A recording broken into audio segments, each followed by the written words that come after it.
그런 데는 사실 남의 나라 이야기, 약이라고 이렇게 줬는데 독일이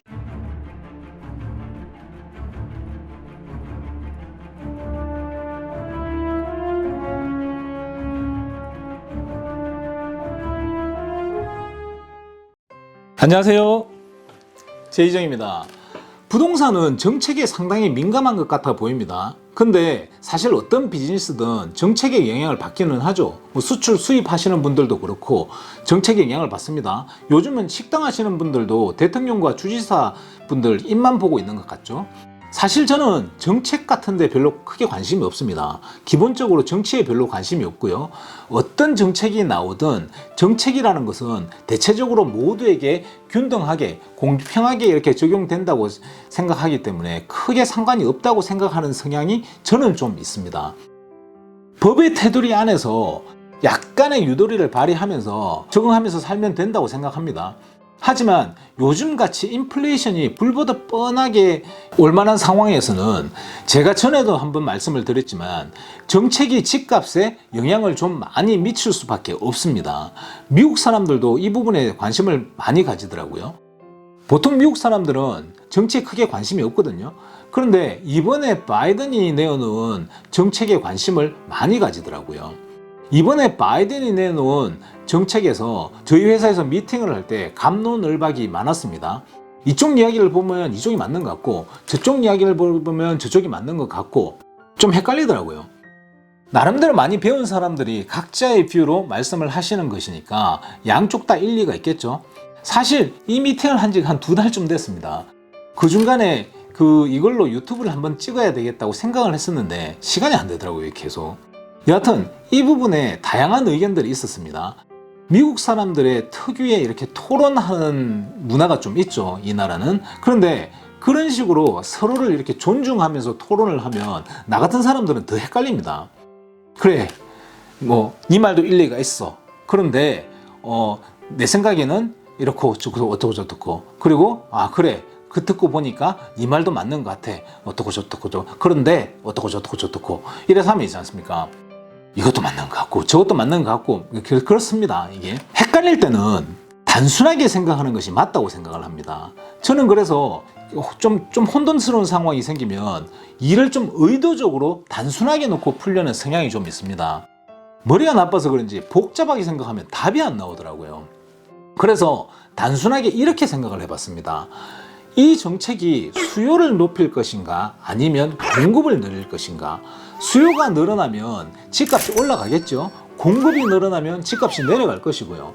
따지고 보면 실물 거래에서는 그것밖에 더 있겠습니까? 첫째로는 저소득층과 첫주택 구매자한테 텍스 크레딧을 제공하겠다는 것입니다. 15,000달러를 다음 해에 세금 보고를 할 때 텍스 크레딧을 주겠다는 것이죠. 중산층들에게 거주 환경이 가능하도록 금전적인 지원을 하고 첫주택 구매자들에게 구매 시 즉시 다음 해에 공제가 가능한 15,000달러 텍스 크레딧을 제공하고 저소득층 대상으로 지원금 범위를 확대하겠다는 건데요. 이렇게 되면 수요가 늘어나게 되는 것이죠. 연말로 가면 갈수록 수요가, 그러니까 바이어가 점점점 늘어날 것입니다. 왜냐하면 가령 연초에 사면 그 해에 내는 세금과 이자가 공제 금액이 다 돼버리기 때문에 이미 공제 금액이 초과가 되어 있을 확률이 높죠. 그래서 11월 달 정도에 사면 15,000 공제를 다 받고, 그리고 그 다음 해에는 이자 포션이 많으니까요. 첫 해는 그 다음에는 이자와 프로퍼티 텍스를 공제를 받을 수 있으니까 훨씬 더 유리하겠죠. 그래서 이 법안만을 놓고 본다면 연말로 가면 갈수록 바이어가 점점 늘어난다는 의미가 될 것이고, 그 얘기는 부동산 가격이 올라갈 확률이 높다는 계산이 나옵니다. 저는 이 정책에 대해서 불만이 좀 있습니다. 물론 저소득층들과 첫집장만 하시는 분들을 도와주는 것은 당연히 좋은데요. 이분들이 집값을 올리는 촉매제 역할을 하고 그러면서 집을 사면 괜찮은데 집을 못 사든지 아주 비싸게 살 확률이 높습니다.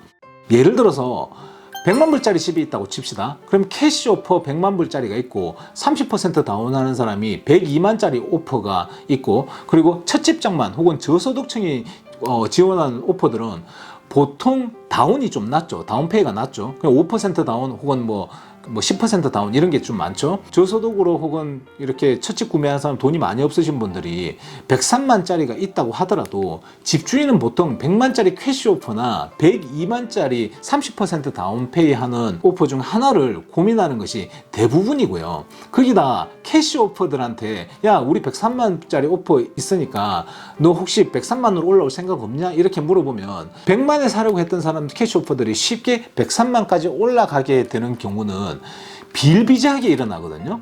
그러면 낮은 다운페이에 첫 집을 장만하려는 사람들은 집을 사지도 못하고 집값을 올리는 역할만 해주는 그런 상황이 되는 거죠. 제 생각에는 도와주고자 하는 의도는 좋으나 어떤 방향으로든 집값이 올라가는 역할을 할 수밖에 없는 정책이라고 생각을 합니다.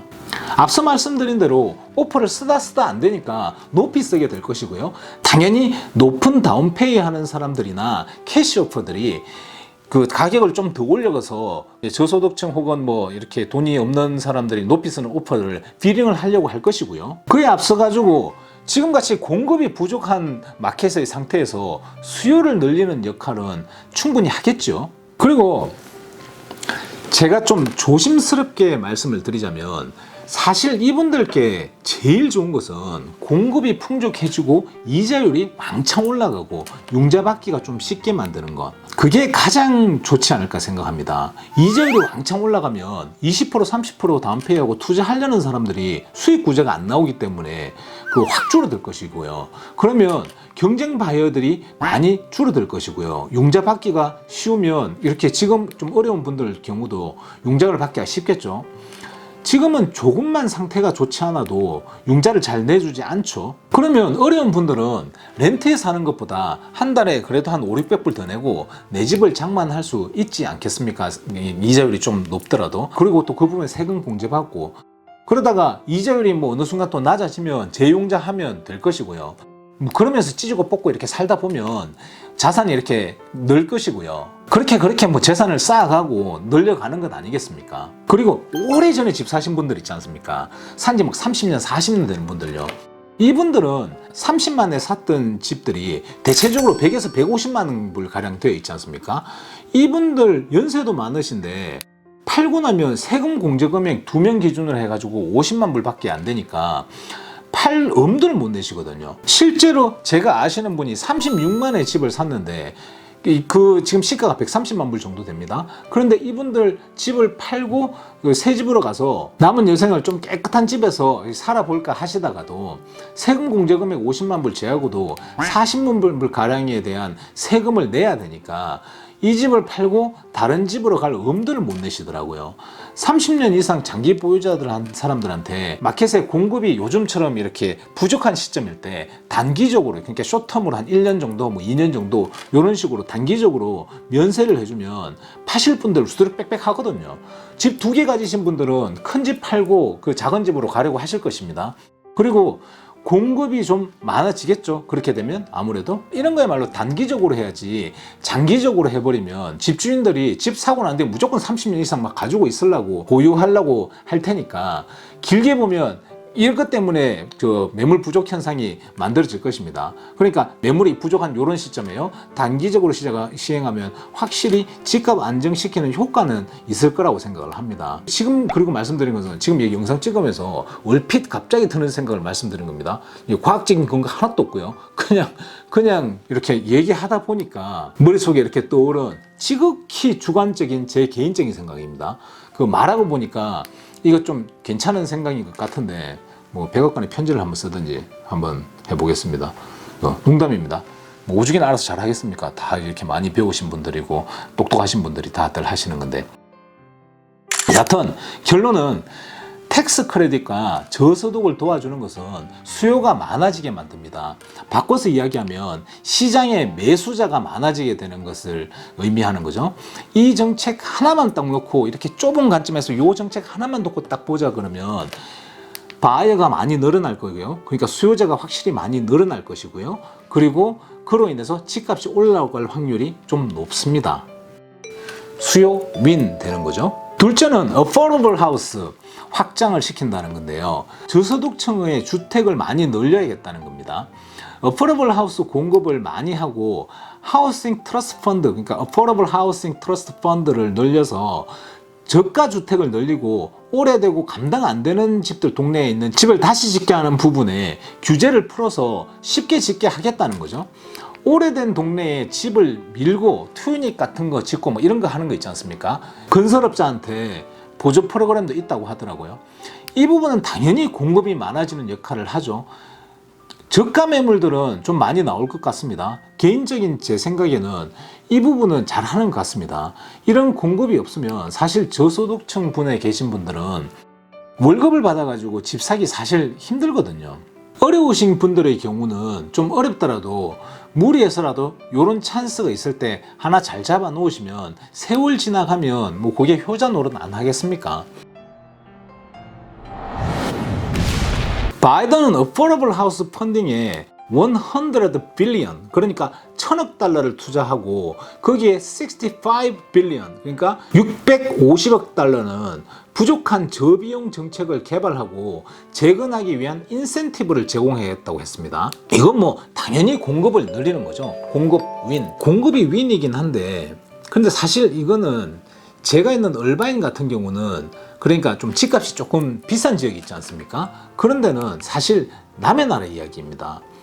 좀 싼 동네는 이게 작동을 하겠죠. 그리고 이것 때문에 그 새로 생기는 유닛 건물들이 좀 많이 나오겠죠. 안 그래도 요즘 유닛 건물들 세입자 문제 때문에 휘청거리고 뭐 이랬는데 그런 부분은 사실 좀 걱정이 되죠. 세 번째는 세입자에게 텍스 크레딧을 주겠다는 것입니다.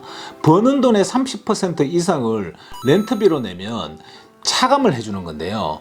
이거는 이것 때문에 렌트비가 좀 올라갈 것이라는 의견이 거의 지배적입니다.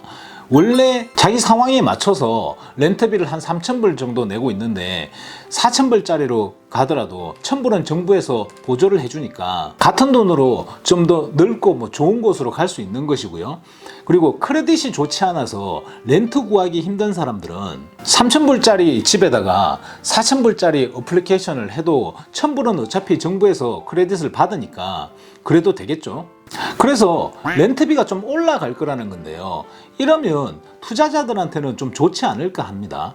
처음에는 이게 세입자들한테는 이렇게 좋아 보이지만 시간이 지나면 지나갈수록 이게 좀 쌓이면요, 그 세입자들한테 약이라고 이렇게 줬는데 독이 될 확률이 높지 않나 합니다. 특히 섹션 8, 그 정부 보조 프로그램입니다. 이렇게 돈 없으신 분들 이렇게 정부에서 렌트비 내주는 겁니다. 어쨌든 바이든은 섹션 8을 이렇게 대놓고 겨냥해서 만든 정책입니다. 섹션 8은 지금 미국에서 유자격 가구 5명 중에 한 가구만이 지금 혜택을 받고 있다고 합니다. 어떤 지역에서는 이거 허가를 기다리는 데만 2년이 넘게 걸리는 데도 있다고 합니다. 모든 유자격 가구들에게 바우처를 확장하려면 소득을 확실하게 하는 강력한 조치가 있어야 한다는 의견이 상당히 많은데 그런 게 전혀 없습니다. 여하튼 이렇게 정부에서 적극적으로 저소득층의 세입자들을 이렇게 돕는다면 사실 끝에 가서는 그 수혜는 투자자, 그러니까 건물주가 받게 되는 것입니다. 투자 건물들의 수익성이 좋아지면 당연히 투자자들이 지금보다는 좀 공격적으로 이렇게 덤빌 것이고요. 그러면 장기적으로 봤을 때는 시장의 바이어가 조금 많아지는 결과가 되지 않을까 합니다. 그리고 바이든은 섹션 8 세입자를 차별할 수 없게 만드는 법안을 만든다고 합니다. 근데 이건 캘리포니아에서 매니지먼트 컴퍼니에서는 이미 섹션 8 어플리케이션을 거부할 수가 없습니다. 일단은 받고 뭐 세를 주든지 안 주든지 선택을 해야 되는 겁니다. 개인은 괜찮습니다. 개인은 섹션 8 안 받습니다 이렇게 해도 상관이 없습니다. 여하튼 그래서 이 부분은 수요가 조금 더 많아지는 결과가 나오지 않을까 합니다. 아슬아슬하게 수요 윈 될 것 같습니다. 다음 주. 넷째, 다섯 번째로는 그 어마무지한 돈이